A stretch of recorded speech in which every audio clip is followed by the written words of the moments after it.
Imagine, just for a moment, that the world is ruled by a small group who control everything of importance. Governments, big business, and the media. It sounds somewhat unlikely, but now imagine that this all-powerful group comes from another planet, and our rulers are in league with them. Now, that sounds really, really unlikely, and yet plenty of apparently sane people are convinced that it's true.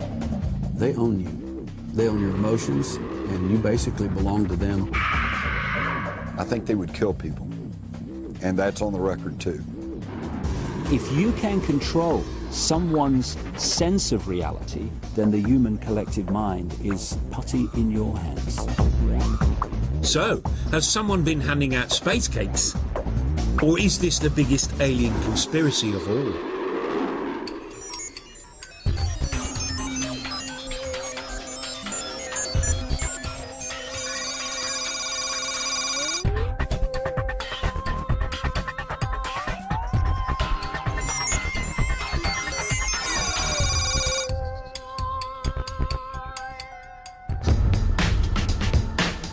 July the 16th, 1945, the day the atom bomb exploded.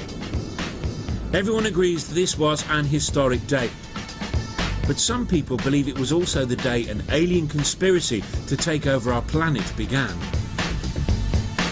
You see, apparently this was an event which didn't just get noticed here on Earth. The shockwaves were felt across our galaxy and beyond. Ever since the UFO phenomenon sort of exploded into public consciousness in the mid-late 1940s, people have wondered, you know, why now? Why now? And of course, the first answer people came upon was that, well, now we have the atomic bomb. When we set off the first atomic bomb, there was such energy released that probably created ripples throughout our solar system, perhaps throughout the galaxy. And other advanced races out there kind of did a double take and went, oh my God, the kids have found the matches. It's true that it wasn't long after the nuclear blasts in the late 1940s that the first witness reports of UFOs began.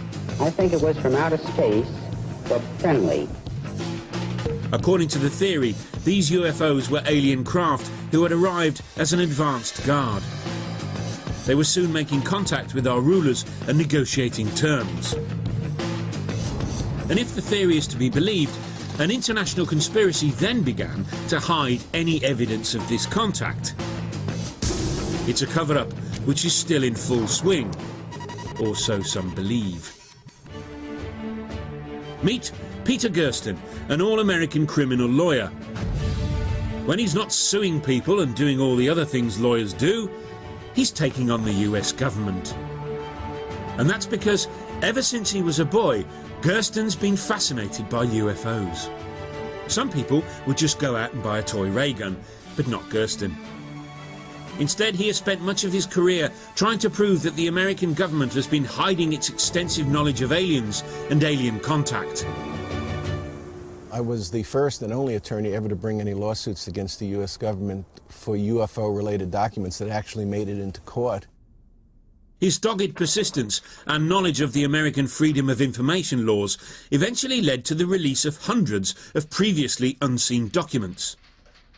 I must have brought about 10 lawsuits. Even when they release documents, they've always withheld something within those documents. This affidavit is a perfect example. Half the affidavit is blacked out. If UFOs do not pose a threat, if UFOs do not represent an advanced technology, then why is this all deleted? Why indeed? He says these documents reveal the American government's obsession with the UFO phenomenon, which began during the 1940s and 50s. They reveal the existence of government committees which were initially set up to investigate UFOs. But all along, the existence of these organisations was denied, until finally they were all closed down, one by one. Despite the fact that governments kept telling the public there was no such thing as aliens, the aliens themselves didn't seem to be getting the message. Because according to Gersten, they just kept flying their spaceships through our skies. One case, which has been cited by many as proof of a vast conspiracy, conveniently happened in Gersten's backyard in Phoenix, Arizona. Unidentified flying objects over the valley. A triangular-shaped object. What was in the sky last night? The Phoenix lights lasted anywhere from an hour and a half to 2 hours, and there's never been a major investigation to determine what that was. What is it? I don't know. About 10:30 at night, there were about 7 lights that had a distinct formation that just stayed over Phoenix in a triangular pattern and then left. And it's amazing to me that something can appear so brazenly over a major metropolitan area and not be fully investigated. The story gripped the local media, but the official response was some kind of military flares. They had a number of leftover flares on the aircraft, and each aircraft had to get rid of them because the rules prohibit the aircraft from landing with flares on board. Gersten returned to the courtroom, but even he couldn't prize an explanation out of the authorities. The Freedom of Information Act is totally impotent. All they have to do is a reasonable search. And they say they did a reasonable search, we couldn't find anything, and the court goes along with that. So, is Gersten onto something, or does he just need to get out more? To really get to the bottom of what the government might be hiding, we need an insider. One who's seen some alien evidence with their own eyes. If you're involved in something like this, who do you talk to? You can't tell your family. You can't tell your closest friend. Now, the most convincing evidence that aliens have landed and those in power know about it would naturally be the sight of, well, an alien hanging out with the rich and powerful, being driven around in a limousine, or being photographed with celebrities. Unfortunately, the absence of anything like this means believers had to rely on something less convincing, hearsay, and there's certainly been plenty of that. I glanced up and there were 3 flying saucers at an altitude of 350 feet. No one disagrees that in the 1940s there were lots of unidentified flying object sightings. Even the skeptics agree there have been a lot of these sightings, but they put that down to paranoia. What's this all about? What's everybody running from? It's the end of everything. What do you mean? There was, after all, something called the Cold War going on. When the West and the Soviets confronted each other with secret weapons, spy planes, and various other military thingamajigs. The skeptics put UFO reports down to all of this. Nick Pope, for example, conducted an official British investigation into UFO claims, and let's just say he's not convinced. Nothing so far tends to give rise to any suggestion that extraterrestrials have visited the Earth. But it's often suggested that there's a huge conspiracy here and that the government's somehow covering up the truth about UFOs. Well, having headed the UFO project for 4 years, I can categorically say there's no truth in that whatsoever. For believers, though, the more governments deny, the deeper the cover-up must be. And instead they turn to people who have claimed to have seen for themselves evidence of an alien plot. Some of these witnesses say they even saw evidence of an elaborate government cover-up. You know, things like alien craft, soldiers picking over it, and aliens. Here's someone who says he saw exactly that. Clifford Stone spent over 20 years in the American Army. For most of that time, he had a desk job, but that's not to say nothing interesting happened to him. Because according to Stone, he was drafted into a top-secret operation. Its purpose? To retrieve downed Soviet satellites. I was involved in the activities that would recover crashes, debris thereof. Those operations were known as Project Moondust and Operation Blue Fly. Those 2 projects dealt with 2 things: the recovery of objects of unknown origin or objects that survived re-entry into the Earth's atmosphere. Most of the recoveries were routine. But then in 1969, says Stone, his team were asked to investigate something that was very weird indeed.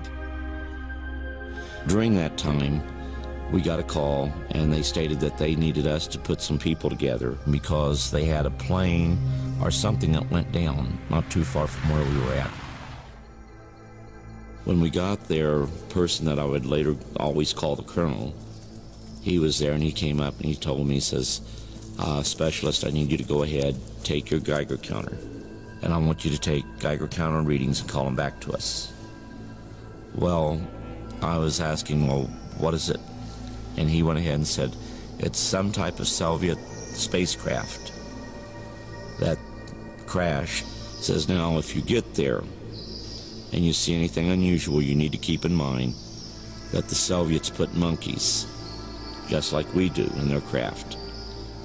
And as a result of that, if you see any bodies, don't worry about it. It will be monkeys.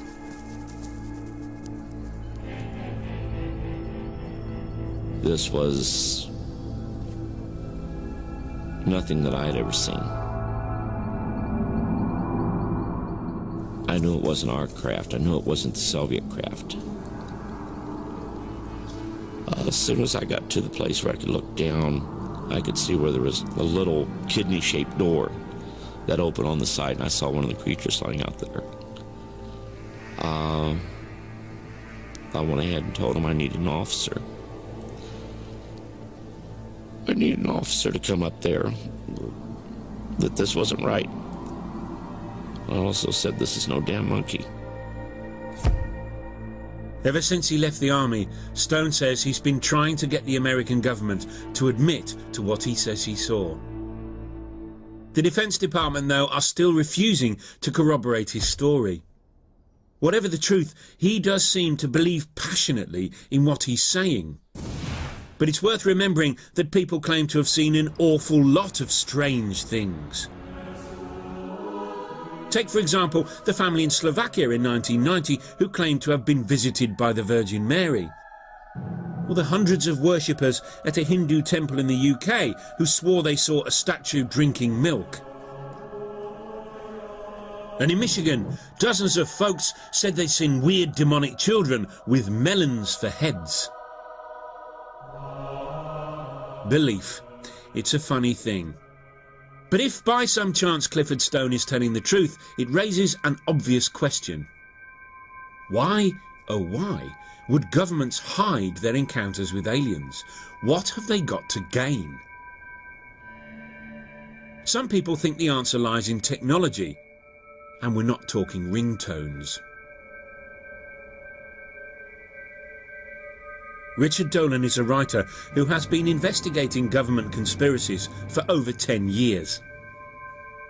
Whether you believe that the UFOs are ours or alien, there's certainly something that's showing non-fossil fuel related transport. You know, I've spoken to hundreds of people who've said, yeah, this object stopped over my head and took off like a bullet, silently. Well, this is not 100-octane petroleum here. This is something far beyond. So the question is, what is it? So if alien craft are using some advanced technology we don't know about, what might it be? We were hoping you'd ask. Tom Vallone is one of a small band of scientists working on various theories that could explain how alien craft travel, if indeed they do, intergalactically. See flying saucers travel thousands of miles in seconds. Vallone believes aliens can travel light years through space because they've come up with a source of energy that never runs out. Which means it's a lot cheaper and more reliable than the stuff you'd find on your local forecourt. Cool. We couldn't possibly imagine that UFOs would be burning rocket fuel. You can't even get to Mars today with rocket fuel. So we have to accept the fact that if there are vehicles that can travel interplanetary and perhaps interstellar, they have to use an onboard fuel source that is converting ambient energy or have such a concentrated form of energy that it can survive over light years of travel. Right. And how might they do that? The current UFO research points to many different technologies that can be used for free energy and what we call anti-gravity propulsion. Solving the problem of anti-gravity has flummoxed the greatest minds in physics, but Tom has spent many months locked in his garden shed trying to figure it out. He's even built a little replica UFO. One UFO contactee reported a disc the size of the UFO that had magnets on the outer edge. And so here we actually have a disc that has magnets on the outer edge that perhaps may be powered by some means that involve permanent magnets or some arrangement of permanent magnets. According to Vallone, the separate halves of UFOs might contra-rotate to create energy that can be harnessed to power the spaceship. The beauty of this energy is that it comes out of nowhere. You don't need to do anything so last century as actually burn fuel. In fact, it's like you're creating it out of thin air. You can see why Tom is still puzzling over it, can't you?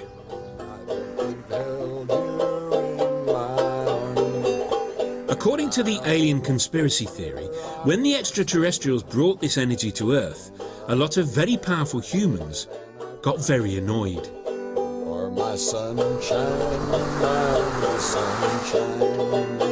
Some people, like journalist Jim Mars, think those in power didn't want such limitless energy to become widely available. The spoil sports. Please don't take my sunshine away. Think of the ramifications. If a whole new energy technology was to come along that would just overnight replace gas and oil. The oil industry would collapse, the Middle East would collapse, the whole car industry would collapse. You know, I mean, it would be a severe upheaval in our society. In a world economy dominated by oil, Mars says this new kind of new energy would undermine powerful business interests. See, these folks, they don't care if we know there's aliens out there.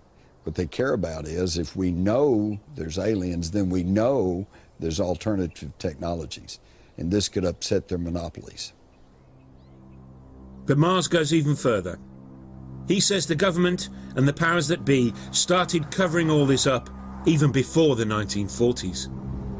We're on the way to Aurora, Texas, where legend has it that a spaceship crashed in 1897. This is the Texas Historical Commission, the state marker that I was telling you about. And it's the oldest known graves here, early 1860s. This site's also well known because of the legend that a spaceship crashed nearby in 1897, and the pilot killed in the crash was buried here. And the only caveat, of course, is the word legend. Okay, right up here under this oak tree is where the grave site is, but there's no marker, so I guess I'm one of the last people in the world to know precisely where the grave is. And now that you know, I guess you'll have to be killed. It was right here. Someone stole the marker back in 1973. We figured the government did it. And I have a reason to believe that's true because not too long back I met a woman who grew up around here by this cemetery, and she said that she had encountered federal officers in this cemetery, and I said, oh yeah, that was probably back in 73, and she said, no, this is back in the 50s when I was a little girl.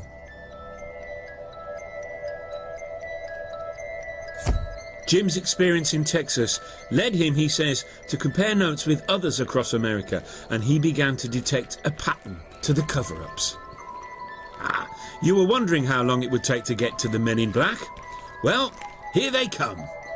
If someone has a UFO-connected experience, then sometimes they are visited by strange men in black suits who, number one, ask them, what exactly did you experience? And number two, tell them, if you know what's good for you, you won't talk about this. Now, let's just get this story right. According to Mars and many others, there's been a worldwide conspiracy to cover up contact with aliens because governments don't want to reveal the technology they learned from these extraterrestrials. But does that make any sense? Wouldn't the governments or the oil companies just license this advanced technology and sell it? And anyway, if they wanted to cover up contact with aliens, you'd think they'd remember to take away that sign. But since all the people involved are long dead, there's no way we can ever know for sure if it really happened. What we really need to do is meet one of these men in black for ourselves. Well, guess what? We found someone who said he worked for a top-secret military organisation. And his job was to run part of the official cover-up. Funnily enough, he wanted to remain anonymous. I was trained by the Central Intelligence Agency and the Defense Intelligence Agency. During my DIA career, I investigated unidentified flying object sightings throughout the southwestern part of the United States.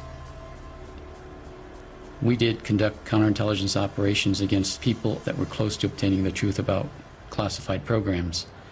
Some might call the operations disinformation, but whatever you call it, it was a legitimate form of putting the wrong people away from the classified programs.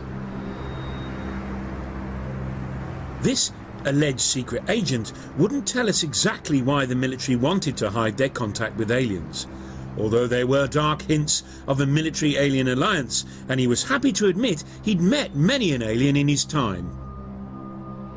They're about 4 foot, and they have the classical large eyes. They come from a planet with apparently a very bright sun, so they have double eyelids, have no ears per se, just have a opening on each side of their head, same as nose, mouth, no teeth, simple internal organs, heart and lungs, basically the same organ, simple digestive system.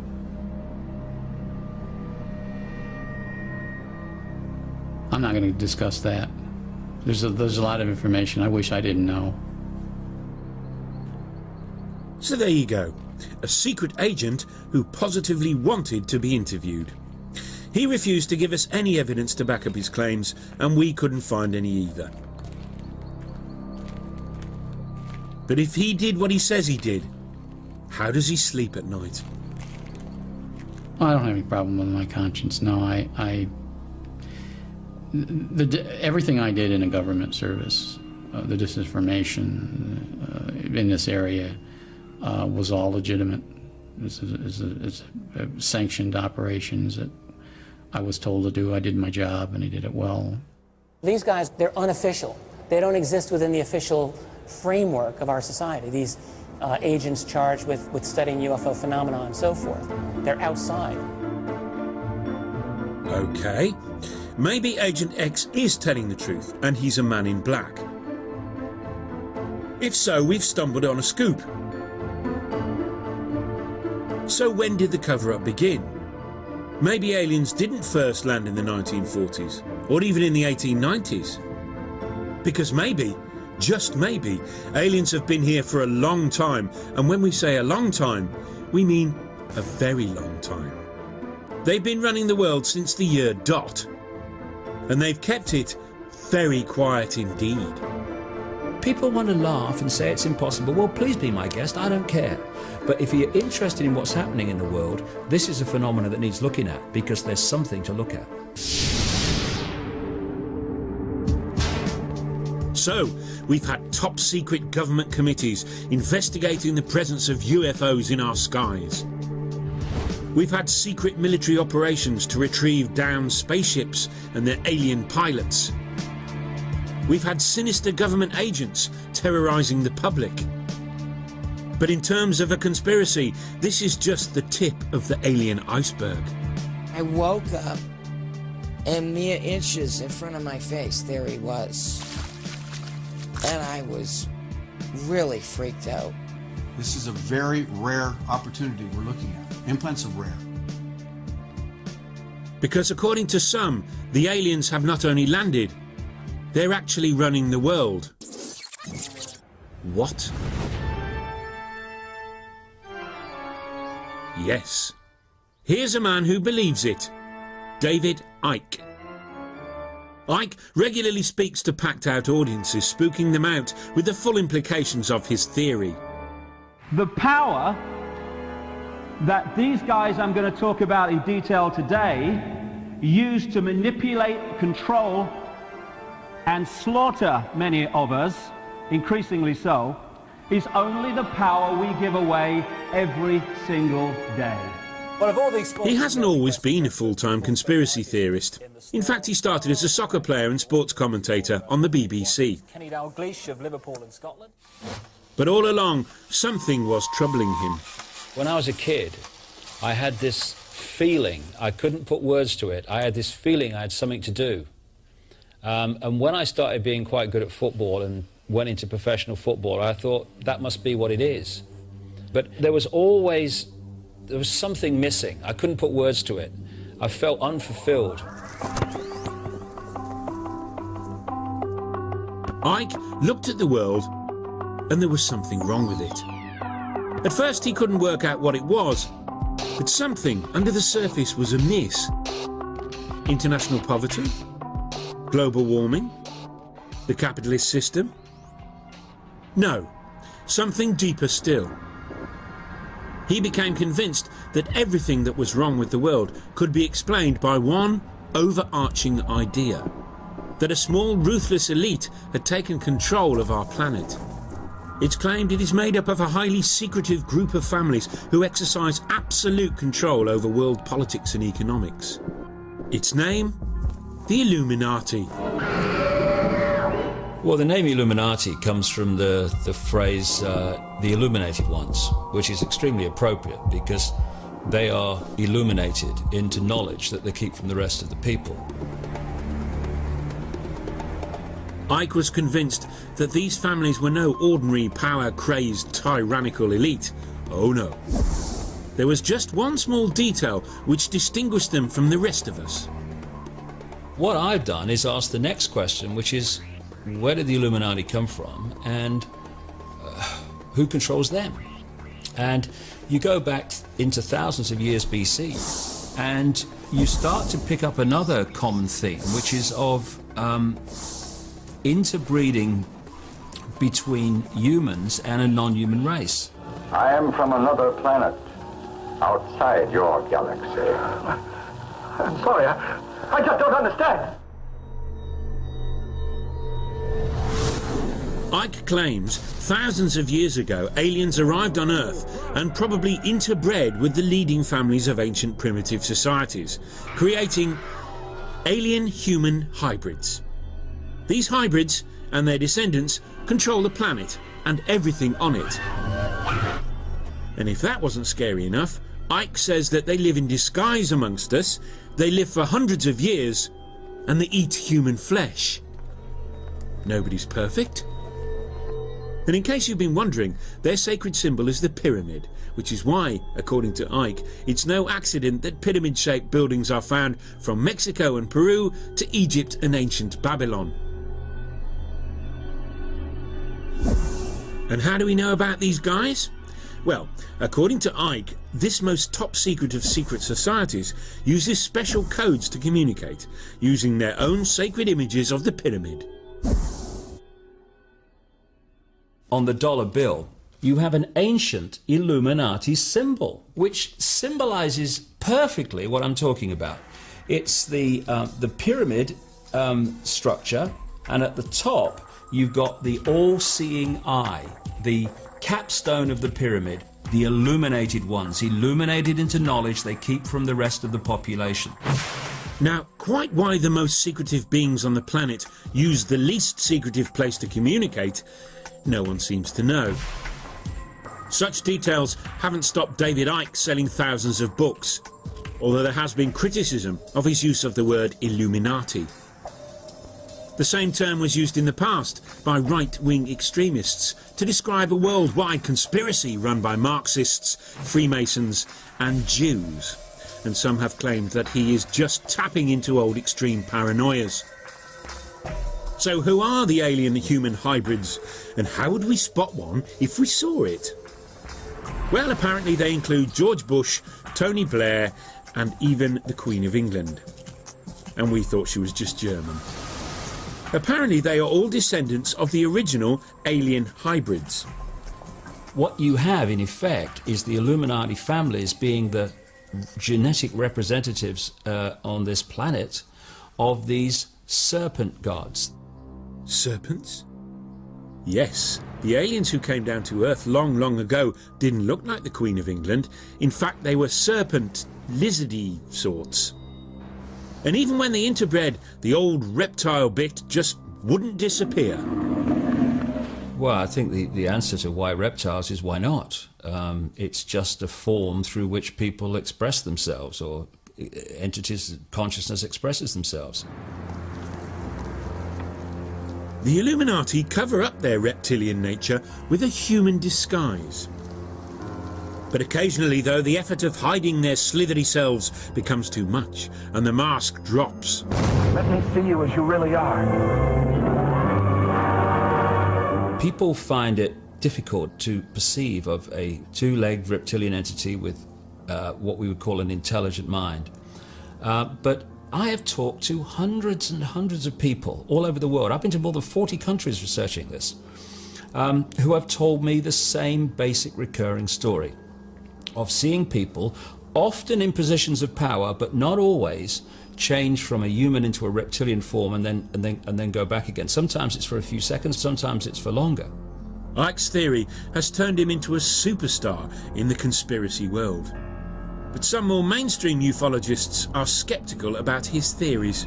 Having worked in the fields of public relations and communication, I'm not sure that I'm going to win friends and influence people by calling the Queen Mother of England a 200-year-old reptilian cannibal.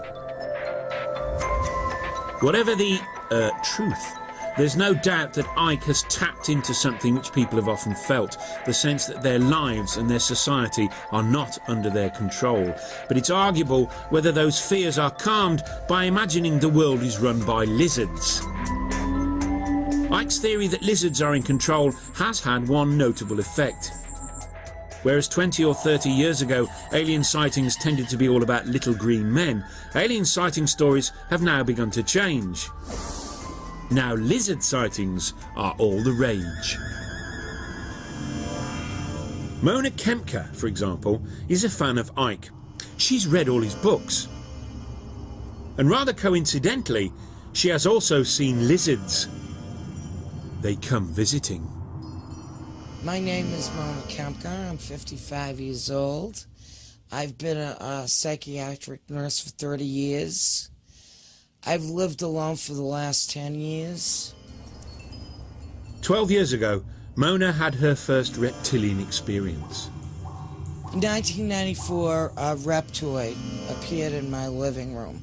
6'3", thin waist, giant muscular legs. This being could kill 5 men with a swat. I was asleep because I worked the night shift. And I woke up, and mere inches in front of my face, there he was. And I was really freaked out. I stood up in my bed screaming. He appeared to me for 6 seconds, and I was standing up in my bed, screaming, then he vanished. And I just sat down in my bed, and I started laughing hysterically. It wasn't because I thought it was funny, I was just hysterical. I didn't know who to call. I thought even my own mother would not believe this, you know. So what's going on? Has Mona seen a reptoid alien, or does she just think she has? Or did the books she read by Icke play their part? I mean, I don't believe everything I read. I take it all in and try to make my own decisions. But David Icke's on the money. And I don't even know David Icke. I'm just telling you, I'm glad this man is gaining momentum in this country. What would help convince the rest of us would be if Mona, or anyone, had found some physical evidence, say a bit of old lizard skin lying around. Sadly, there was none. But that doesn't mean to say that there isn't any physical evidence of aliens and their dastardly attempts to control the world. Well, not if you believe this man. He says he's found it. You cannot make claims of some strange entity in the midst of the night, or in broad daylight in some cases, actually came and abducted you and did various things and so on, without there being physical evidence of those claims. Daryl Sims' day job is as a private investigator in Texas. But he has another string to his bow. He spent the last few years working with people he says have been implanted with alien probes. Just a normal, everyday sort of guy, then. Well, first of all, they're varied and very different. We found them in the eye, we found them in the feet, we found them as large as a walnut, an inch big, next to the heart of an abductee. We found them in all types of places, deep inside the brain, some of them as big as into your thumb, and then disappear within a year. What they are, that's a good question. What they're for, that's a good question as well. Sims says he has extracted many of these implants and even agreed to show us a film of him doing exactly that. What you're actually seeing here is Patricia under hypnotic anesthesia. She has been given a series of suggestions. Each time she will see her move and relax even greater. She's getting ready for the surgical intervention that will take place, where the surgery will be done on the foot. Here they're making this incision. This is a very rare opportunity we're looking at. Implants are rare.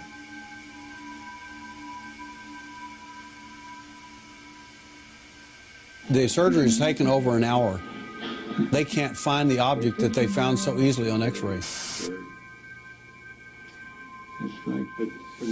Here he is bringing the object out in a T-shaped formation. What they found in the keratin was wrapped around these objects, and it was very hard, very durable.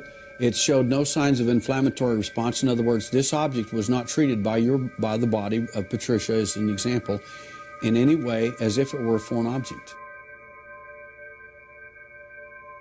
Now, Daryl Sims has no medical background whatsoever, but he claims that the object that was removed from Patricia's body was designed to control her mind. Quite why they put it in her foot, though, is a whole different matter. But anyway, over to you, Daryl.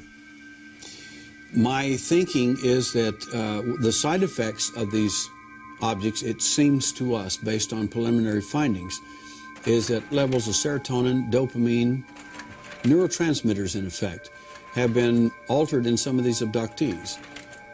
Now, any neuropsychologist or neurophysiologist can tell you in a New York minute that anybody that controls your serotonin, dopamine, or potassium, anybody controls these neurotransmitters, especially serotonin and dopamine, they own you.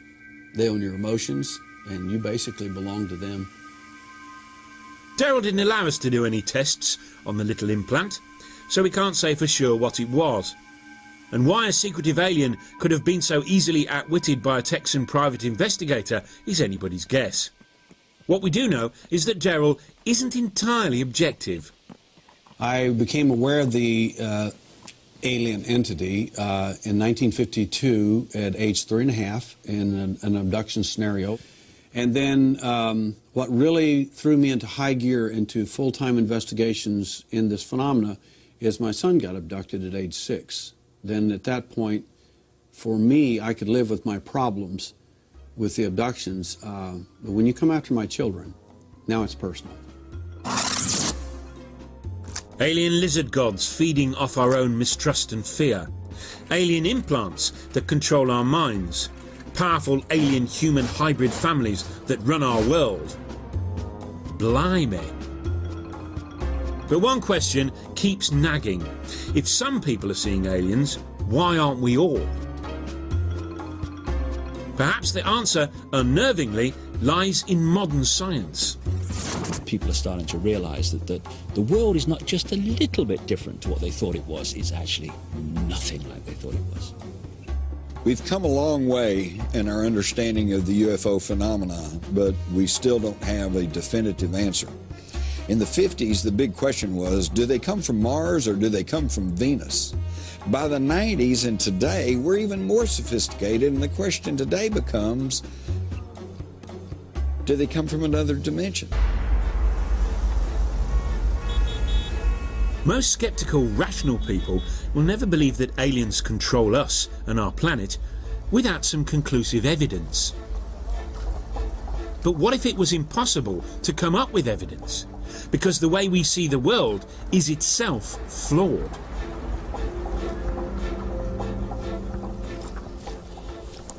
People ask me, understandably, if these reptilian and other entities exist, why don't we see them?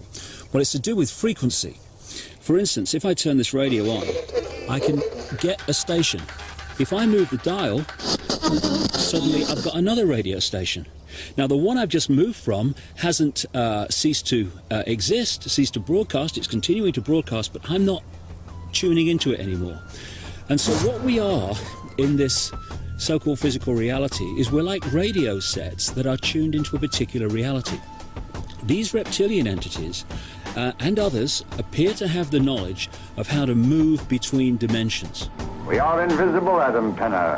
You cannot see us.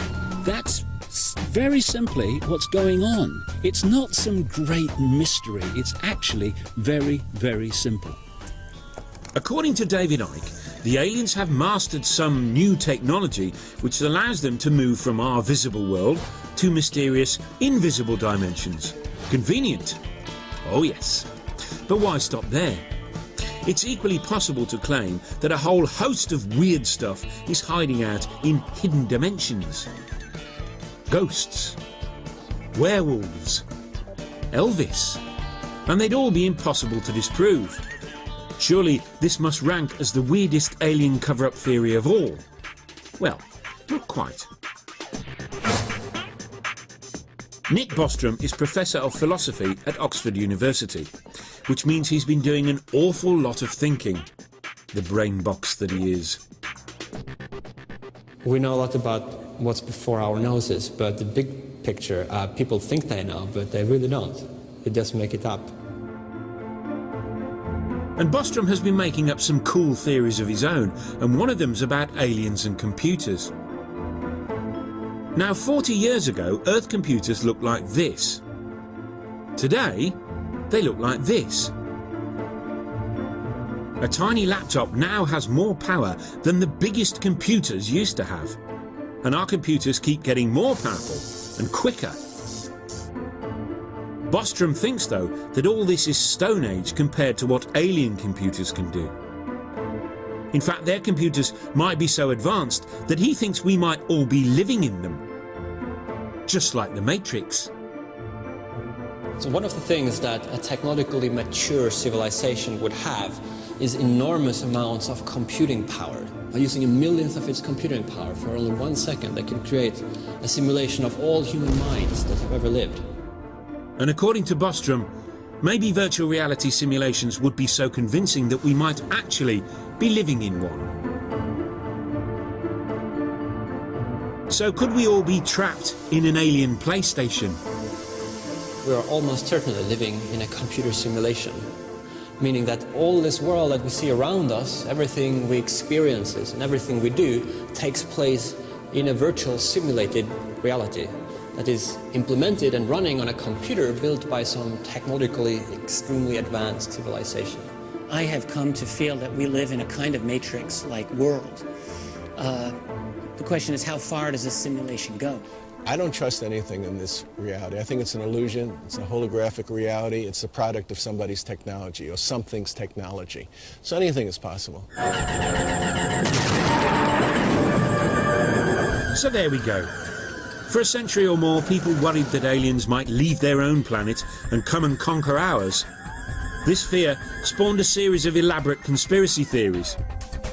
Some involving the military, some involving a government cover-up. It was even argued that the aliens had bred with humans and sent secret messages to each other. Now it turns out the effort of investigating all those conspiracies has been a total waste of time. For planet Earth and everything on it, and indeed everything in the whole of our reality, could be just a product of an alien computer game. They didn't need to travel here to take us over. They got us to travel to them. So smile. Because somewhere, in another galaxy, something is watching you.